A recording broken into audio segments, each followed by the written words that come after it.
कुछ लोग अपने ओहदों से नहीं, अपने अमल से पहचाने जाते हैं। वो जहाँ भी जाते हैं वहाँ उम्मीद और भरोसा जन्म लेता है। रांची की मिट्टी में एक ऐसा ही नाम जगमगाता है।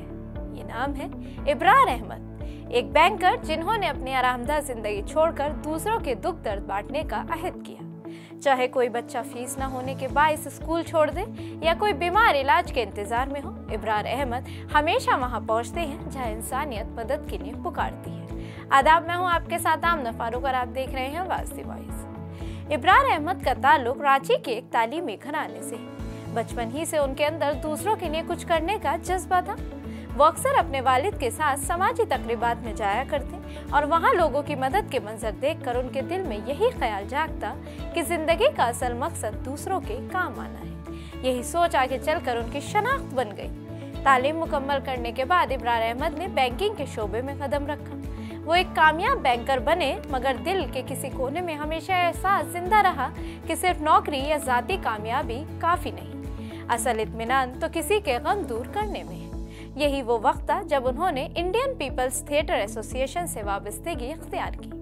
यहाँ से उनका सफर समाजी और सकाफती मैदान में तेजी से आगे बढ़ा। इब्रार अहमद ने मौलाना आजाद ह्यूमन इनिशिएटिव, साझा मंच झारखंड और मजलिस जैसी तंजीमों के जरिए न सिर्फ तालीम बल्कि सेहत, हम आहंगी और समाजी बेदारी पर भी काम शुरू किया। साल 2013 से 2022 तक वो अंजुमन इस्लामिया रांची और उसके अस्पताल के सदर रहे। उनकी क़यादत में अस्पताल में इस्लाहात हुई, इलाज सस्ता, मुनज़्ज़म और आम आदमी के लिए काबिल रसाई बनाया गया। उनका मानना है कि सेहत गरीब का हक है, एहसान नहीं।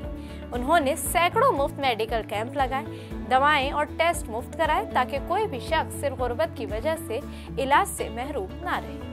इसी दौरान उनकी तवज्जो तालीम की तरफ भी गहरी होती गई। वो अक्सर कहा करते हैं कि तालीम वो रोशनी है जो समाज के बंद दरवाजे खोलती है। सदर अंजुमन इस्लामिया के तौर पर उन्होंने गरीब तुलबा के लिए वज़ाइफ शुरू किए, क्विज और टैलेंट शोज मुनक्किद कराए ताकि बच्चों में खुद एतमादी बढ़े।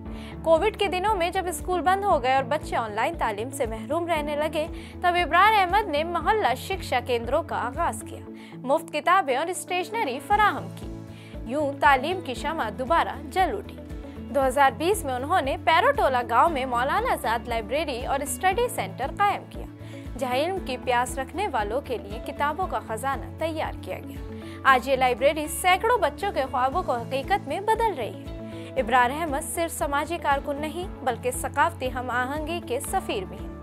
IPTA झारखंड के सदर के तौर पर उन्होंने जौहर झारखंड के नाम से 51 अक़साद पर मुश्तमिल सीरीज बनाई जो दूरदर्शन पर नश्र हुई। इब्रार अहमद की कहानी किसी इख्तिताम पर नहीं रुकती, क्योंकि उनका सफर अभी भी जारी है। चाहे कोई बच्चा मोहल्ला शिक्षा केंद्र में पढ़ रहा हो, कोई मरीज अस्पताल में सुकून से सांस ले रहा हो या दो फिरके अमन से गले मिल रहे हो, वहाँ कहीं ना कहीं इब्रार अहमद का हाथ जरूर शामिल होता है। उन्होंने बैंक की नौकरी छोड़ी मगर इंसानियत का सरमाया कमाया। आज रांची और झारखंड की फिजा में एक ही पैगाम गूंजता है, इब्रार अहमद, वो नाम जो खिदमत के मानी बदल देता है।